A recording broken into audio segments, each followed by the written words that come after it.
This may be the most significant culture war story in a long time because it presents us with a real opportunity for victory. I didn't know exactly where the inflection point would be, but I'm not surprised to find that it's in people's beer. Because as the saying goes, when times are good, people drink. When times are bad, people drink. People like drinking. You know, for a while, I thought the culture war would reach an apex, an inflection point, when it hit major league sports. But no, apparently we're learning now it's beer. We have a bunch of stories and major updates, and we're getting new insights into what actually went down with Bud Light and how this happened. And I got to tell you, it seems like either they're trying to cover up their failed play or Dylan Mulvaney's narcissistic personality disorder resulted in major blowback to Bud Light. To put it simply, their stock is down over the past week about 2.5 points. This is obviously causing problems for a lot of people. They're upset about it. The media is trying to cover it up. They're smearing me and many others who are bringing it up. And I think it's because we're over target.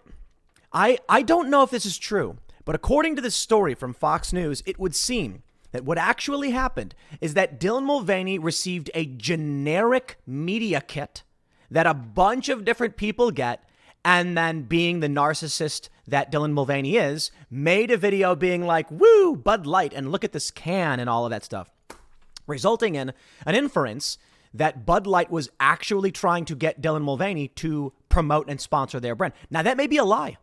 It may be, in reality, that Dylan Mulvaney was hired and the woman who did it is reeling because their brand is now breaking. Let me tell you why this is the most important story and why I'm not going to let this one go. And I'll be completely blunt. When the story first came out, I didn't care too much. Okay, so Bud Light's sponsoring Dylan Mulvaney.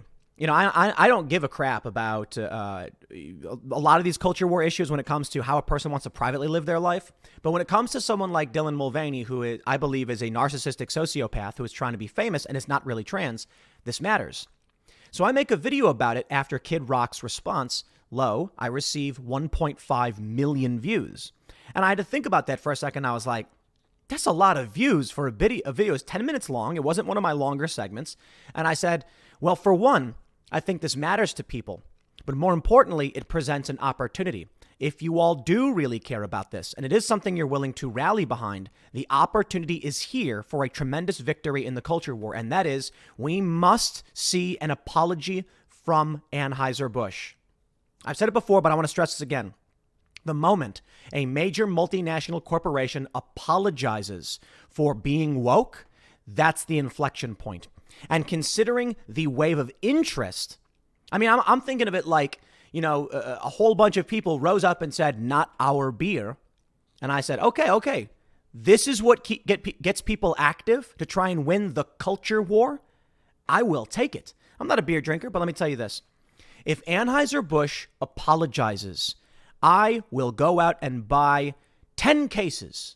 I will buy 10 cases per employee. I will buy hundreds of cases of Bud Light if they apologize, saying we did not intend to sponsor Dylan Mulvaney. It was a mistake or something like that. No, they should actually say, we're sorry for sponsoring Dylan Mulvaney. We did not understand our customer base, because what that means is they fear regular working class people more than they fear far left reprisal.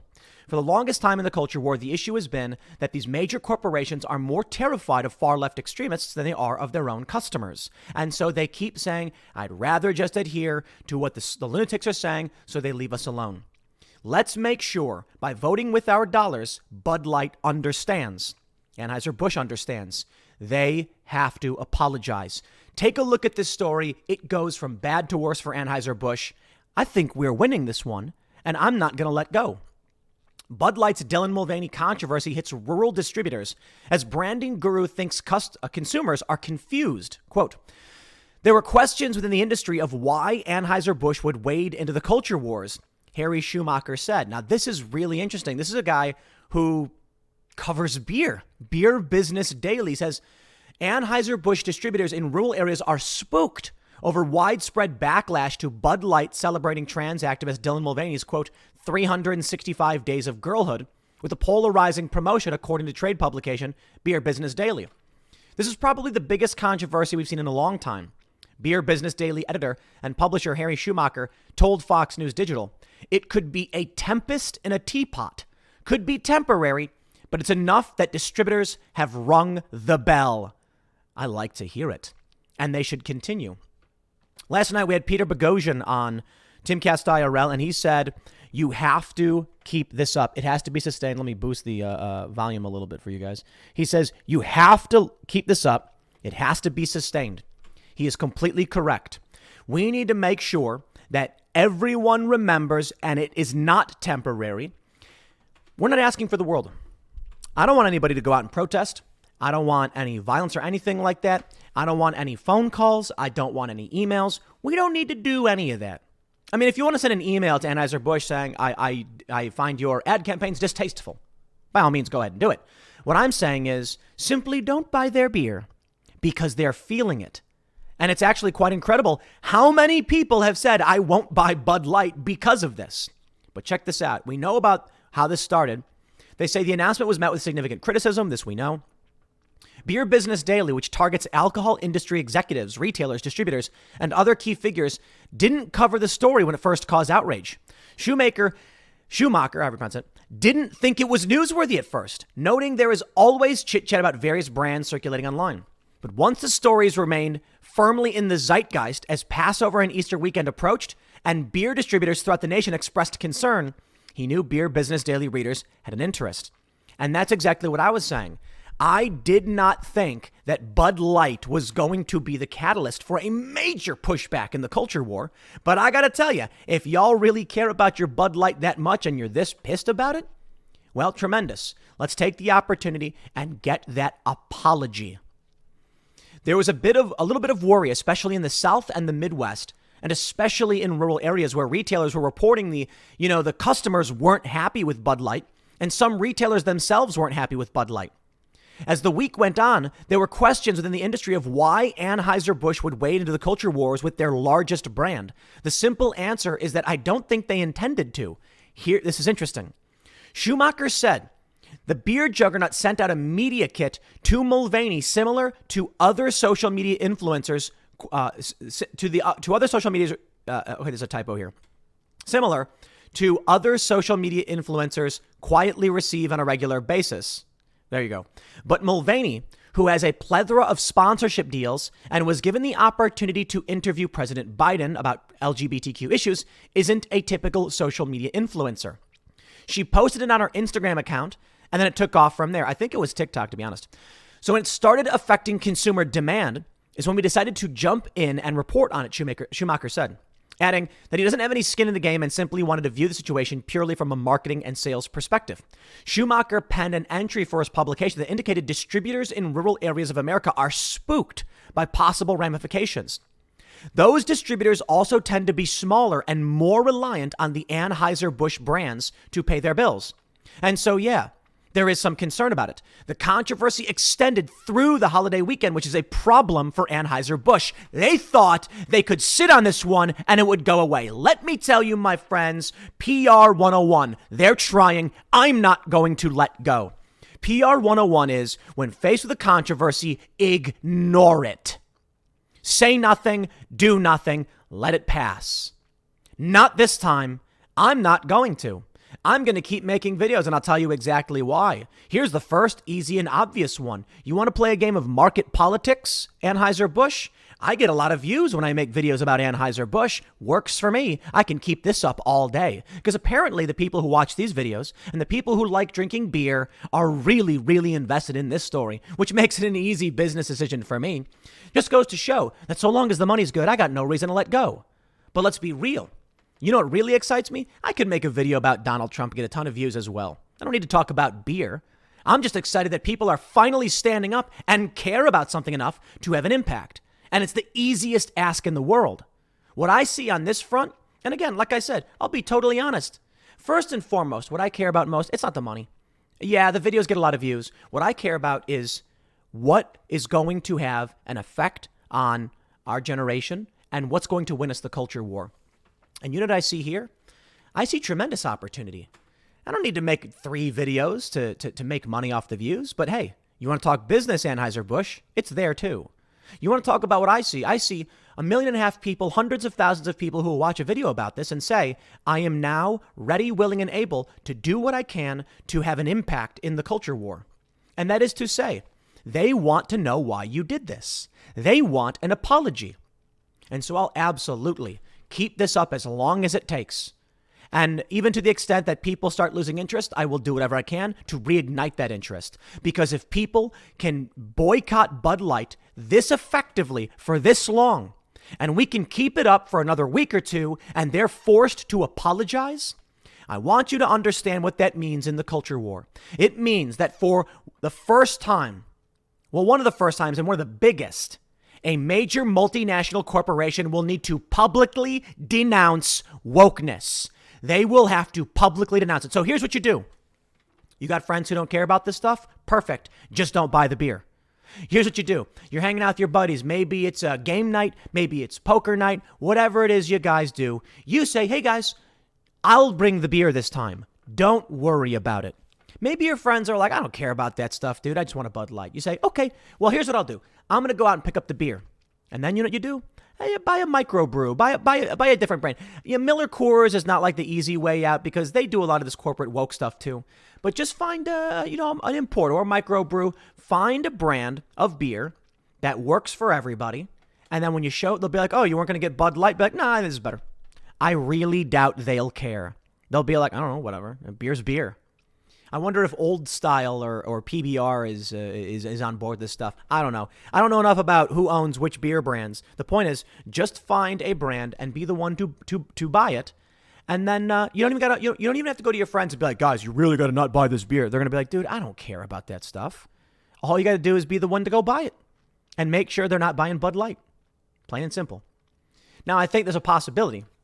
We've seen all these videos where at the grocery store, there's tons of Bud Light and nothing else. Sooner or later, someone's going to be like, yo, I just want beer and I'm going to buy what I can get. And that's why I'm saying, first and foremost, just don't buy their products. You go to the bar, don't buy their products. Go to your local liquor store, tell them you don't want to see any of their products in here. If they apologize, buy twice as many. Now, someone super chatted us yesterday on Timcast IRL and said, no, the company should fail. Well, I'll tell you why I don't completely agree, but I understand. If Anheuser-Busch does not apologize, it is imperative that we sustain this as long as possible until we just outright say never buy their beer again.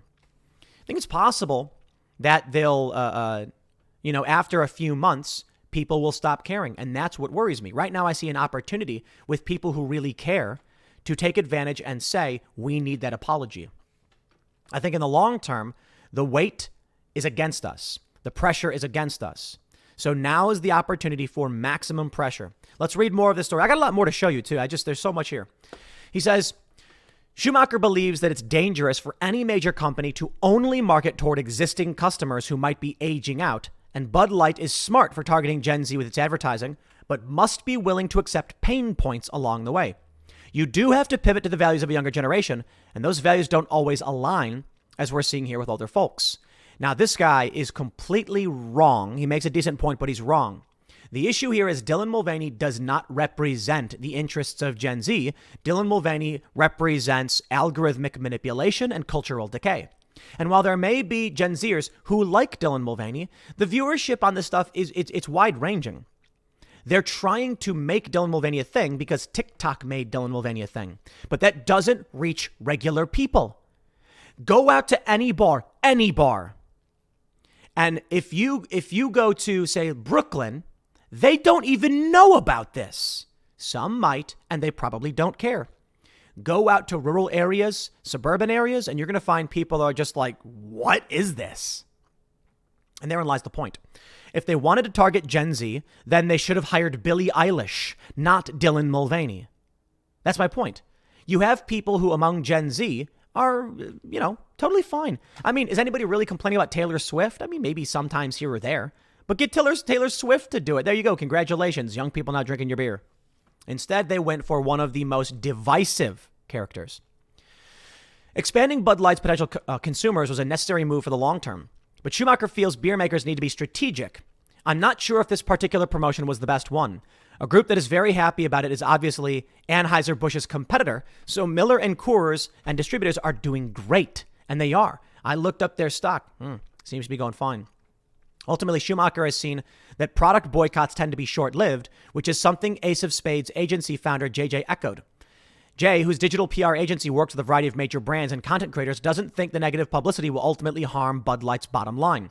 They won't be hurt. They'll push through it. A company at that size, a company being around that long, they have enough people, part of their board and their team, to know what they're doing and why they're doing it. They've thought about this. They know the repercussions of what's going to happen. I think in another 3 months, there will be another problem with another company that everyone will be getting angry about. I think they just may be pushing the noise right now, and they are getting attention and getting awareness, and I think they're going to ride the wave. I will stress that. The PR experts are saying you're stupid, you're a moron wasting your time, and they know that no matter what happens, you will come crawling back like a spineless jellyfish to say, please, can I have a beer? You have to be angry about it, and you have to say no. And we need to just be very simply never going to buy your products again. Now, I'll tell you, he's not completely wrong. This is it. Time is against us. You and I may care about this. You and I may see a political victory. But so long as, look, Kid Rock did a video and everyone came out and said, like this really lit people up. Travis Tritt came out and then John Rich as well. That created a massive pulse, which is rippling through the internet and our culture right now. But will the pulse stop? This is why it must be sustained. 3 months and there will be another problem. The PR experts are saying, who cares about you? You don't matter. Whether you buy the product or not, you'll eventually forget because you're stupid. Okay, well, I reject that. And I am going to push this and not give up. And I will dedicate as much of my time and energy as possible to make sure we all remember why we don't buy Anheuser-Busch products unless they apologize. Make them feel it. And they are. Oh, I love this one. Anheuser-Busch InBev stock is down 2.36% over the past 5 days. Now, I know it's not a lot. It's not like you and I have the most influence in the universe. I don't have any stock here, and I'm not going to tell anybody what to do with their stock, but I would be very happy if Bud dropped by 20 points. Yeah, that's a tremendous ask because, like I said, on average, people just do not care about this stuff. And that's the problem. The young people don't care about Dylan Mulvaney, and so these companies just say, whatever's on the internet. But that does craft culture for a younger generation because it gives money and resources, time, and promotion to bad people like Dylan Mulvaney. In the past 5 days, they've dropped by 2.36. Now, here's the best part. Take a look at this. Newsweek. Anheuser-Busch stock drops amid Bud Light Dylan Mulvaney controversy, rehosted by MSN. I thought it was funny that at 4:56 p.m. yesterday, they had that story. And then yesterday at noon, they had Anheuser-Busch stock charges to new highs. Is that a joke? You see what they're trying to do here. And I want to stress this point for all of you. I said this yesterday on Timcast IRL. I have made numerous Twitter posts about the benefits to sterilizing children and aborting children because it'll stop climate change and overpopulation. And even though I've tweeted things about that and stated these things like dozens of times, I've never once had a leftist write a hit piece against me for talking about how they're sterilizing their kids. Not once. Isn't that weird? Don't you think saying something like they're erasing their genetic lineage would have an impact? Saying something like they will cease to exist? They don't care. No complaints, no problem. But I make one little old video about Anheuser-Busch and why you should buy a different beer, and then everyone loses their minds. And all of a sudden they're writing stories about me, calling me a fascist. Yes, because this one hurt them. Losing money, losing access, losing resources scares them. Uh-oh. This is the biggest we've seen in a long time. So here's what I want to see. I want to see Kid Rock, Donald Trump. I want to see Jorge Masvidal. That was an amazing video with the UFC fight. Joe Rogan, which I really doubt he'd be involved, but each and every one of these major influencers just saying, this is your daily reminder, do not buy Anheuser-Busch products. Kid Rock shooting those cans was a major moment. And they mocked him for it. And they said, so he bought Bud Light to shoot, but he paid for it.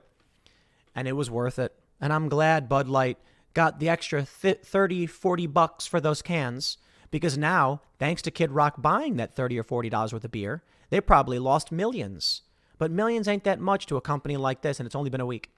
We keep this up. We pursue this controversy. We make this story long-standing, and we get an apology. And that's all I'm asking for them to say, we're sorry for sponsoring Dylan Mulvaney.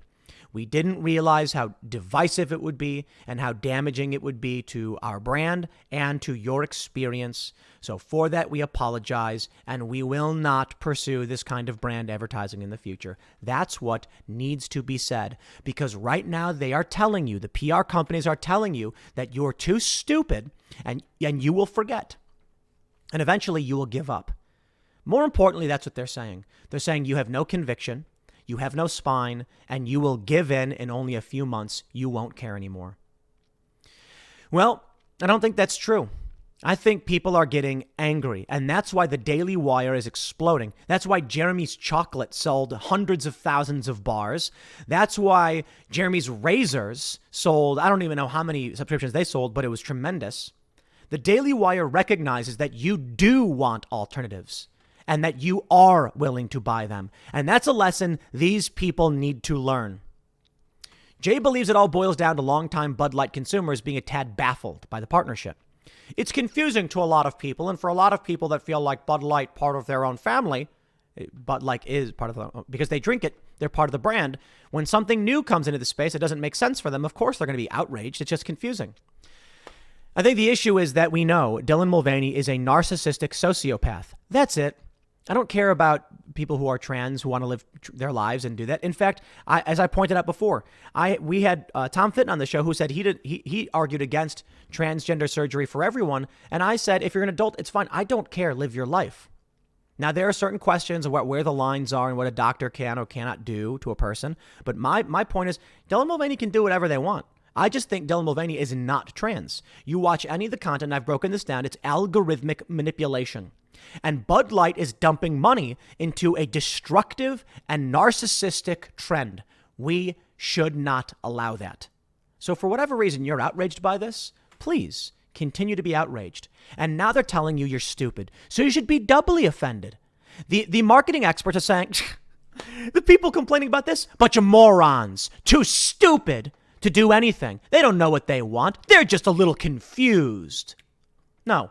We're not confused. We know exactly what's going on. We know exactly why we're angered by this, and we don't want to see more of it. Simply put, if Bud Light just stayed out of politics, nobody would care.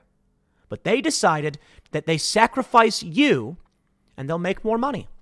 Prove them wrong. Here we go. Take a look at this. Jay compared the bold strategy to that of GoDaddy, a web hosting company used primarily by the tech community that became a household name. It hurt GoDaddy's business at the beginning, but then they pushed through and they attracted a new audience. So for me, I'm curious as a branding guy, but also as a consumer, as someone who also drinks Bud Light, what's the bigger play here? Who are they trying to attract? And I will tell you this. They hired a woke VP who said, you don't matter anymore. Bud Light's Under Fire VP launched Inclusivity Revolution at Beer Giant and is behind a string of ads, including one featuring Miles Teller as she faces Dylan Mulvaney fallout. That's right, girl boss. She's talking about how the frat boy image has got to go. She's talking about how they got to change that image and attract a new audience. So here's the commercial. Miles Teller and his wife dancing as she's waiting on customer service, and I really don't care about the commercial. I mean... Talk about a screenshot, Daily Mail. So Miles Teller, the actor, his wife is on hold, and then it says Bud Light, Bud Light hold, they call it. And he cracks open 2 Bud Lights, and he walks over, and they dance and moonwalk as they listen to waiting music. And I'm just like, oh, that's really cringe, I guess. My favorite meme was they said, Bud Light is the beer for people who don't want to drink beer, but they want to drink a lot of it. And I thought that was actually really funny. And then they have this commercial where a woman has to carry 5 beers. And of course, they need to give you a scene that is emasculating. So as this woman carries all 5 beers, the bartender's like, whoa. And then she walks past this guy. This one's really funny. And he's got a tray. This is just so cringe. And he's like, look at this. Look at this. He's holding a tray with 4 beers on it. And then she spins and he looks at her and he's like, what am I doing with my life? Like, what is this? He like looks down like, I'm holding a tray. If any, like, they have consistently been insulting people who drink their beer. Look, I'm going to make a segment on this later because I went and saw the Super Mario Brothers movie. But anybody saying that movie is anti-woke, I don't get it. I'm not going to call it like a woke fest, but I'll call it a feminist cringe fest. Here's the issue I had with that movie. And I'll go into greater detail with it. But it plays into what's going on with this marketing. I saw Mario Brothers, and Princess Peach is a superhero who never screws up and actually trains Mario. Mario doesn't rescue Princess Peach. She trains him. Mario is going, whoa, and failing the entire time. Whoops. And he only succeeds in the end because Princess Peach gives him an invincibility star. That's right. He's losing and he wants to give up. The story's supposed to be about Mario saving the day, which it kind of is. But I'll go into greater detail with that. My point here is a consistent trope with feminism and modern wokeness is that men should be looked at as weak, goofy morons. You know what this commercial should have been? Bud Light Carry. It should have been the woman grabbing all 5 beers and carrying them. And it really is a stupid thing. I don't care too much about it. But they have to show a guy going like, oh, I can't carry my beer. It should have been a guy carrying the beers, looking at her and then smiling. And then it would have been like Bud Light. Everybody's drinking. It's like that would have been great. Instead, they show the man being too weak and he can't carry beers. And that's the big issue. Not that this is like the biggest. I'll tell you this, though. They're going to write stories about it and be like, Tim Pool is so triggered. The issue here is this one hurts them. It doesn't hurt them when I call out sterilization of kids. They don't care. They probably like it. But when I say something like they want to make these subtle emasculating gestures, then they freak out and say, haha, what a crybaby snowflake. Grains of sand in a heap, snowflakes in an avalanche. Here's what you do, Bud Light. If you really wanted to make a commercial, like I said, the woman is carrying all 5 beers. She spins around. She makes it to the table. And then she looks over and there's a guy doing the same thing. And he looks at her and he like nods like right on. And then it's like Bud Light. And then it's just like we're all friends. We're all in this. We're just like each other. But these people have a chip on their shoulder.